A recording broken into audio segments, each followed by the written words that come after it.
పరిశుద్ధ నామమునకు మహిమ కలుగును గాక. దేవుని వాక్యం వినిచున్న ప్రేమైన సహోదరి సహోదరులకు దేవుని నామమున శుభాభివందనములు తెలియచేయుచున్నాము.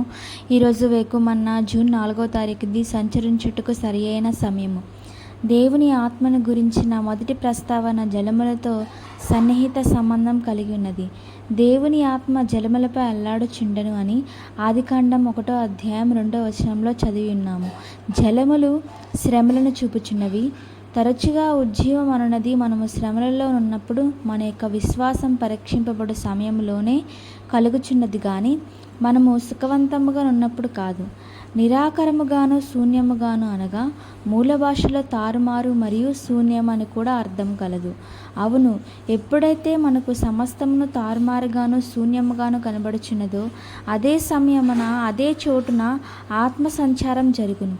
ప్రస్తుత యుగములో అద్దం పట్టినట్లుగా ప్రతి చోట తారుమారు శూన్యము చీకటి కమ్మి ఉండుట కనిపించుచున్నది.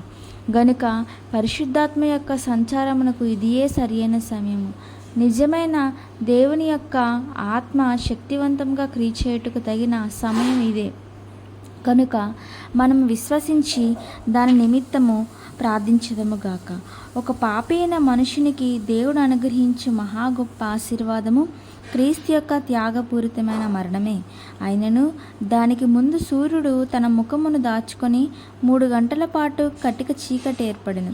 ప్రియ చదువరి, అదే ప్రకారముగా మనం దేవుని యొక్క అత్యధికమైన ఆశీర్వాదములు పొందుటకు ముందుగా మన యొక్క నీతి సూర్యుడైన యేసు మన ప్రార్థనలకు జవాబు ఇవ్వకుండానైనను లేక ప్రార్థనలకు ఆలస్యంగా జవాబిచ్చుట ద్వారానైనను మనల్ని విడిచి తనను మరుగు చేసుకున్నట్లుగా పలు సందర్భంలో మనం గ్రహించగలము. సమస్తమును ఆనాడు నిరాకరముగాను అంధకారముగానున్న పరిస్థితిలో జలములపైన అల్లాడిన పరిశుద్ధాత్మ యొక్క సంచారమునకు తగిన సమయం ఇదే. కాబట్టి మనము ధైర్యం కలిగి ఉండేదము గాక. దేవుని యొక్క పరిశుద్ధ నామమునకు స్తోత్రం.